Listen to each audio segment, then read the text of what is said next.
নেতৃবৃন্দ, ফ্রান্সের একজন কার্টুনিস্ট রহমতুল আলামিন সরওয়ারে কায়নাত হযরতে মুহাম্মদ রাসূলুল্লাহ সাল্লাল্লাহু আলাইহি ওয়াসাল্লামকে নিয়ে ব্যঙ্গাত্মক কার্টুন তৈরি করেছে এবং সেই দেশের সরকার সেটাকে সমর্থন জানিয়েছে।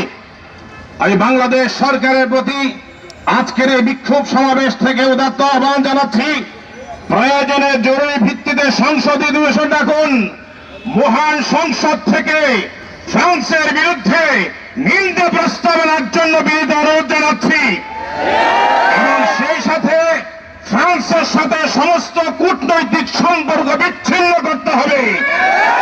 ফ্রান্সের থেকে সমস্ত পণ্য আমদানি বন্ধ করতে হবে। যদি না হয় ফ্রান্স সরকারের কাছে আমরা দাবি জানাচ্ছি, বিশ্ব দরবারে আপনাদেরকে প্রকাশ্যে ক্ষমা চাইতে হবে এবং কার্টুনিস্টকে প্রকাশ্যে ফাঁসির দণ্ডে দণ্ডিত করে মৃত্যুদণ্ড কার্যকর করতে হবে। আর যদি না হয় বাংলার জনগণ 80-র দশকে দাউদ হায়দারের বিরুদ্ধে সংগ্রাম করেছিল, 90-এর দশকে সেডনিক ভার্সেস লেখার অপরাধে সালমান রুশদির বিরুদ্ধে সংগ্রাম করেছিল, 94 সালে তাসলিমা নাসরিনের বিরুদ্ধে সংগ্রাম করেছিল, 91, 90 এবং 2001 সালে ইঙ্গো মার্কিন হামলার প্রতিবাদে আফগানিস্তান এবং ইরাকের উপর হামলা করেছিল, বাংলার তৌহিদেও সংগ্রাম করেছিল। 13 সালে বাংলার তৌহিদ জনতা আল্লাহ নবীর ইজ্জত সম্মানের জন্য শাপলা চত্বরে রক্ত বিসর্জন দিয়েছিল।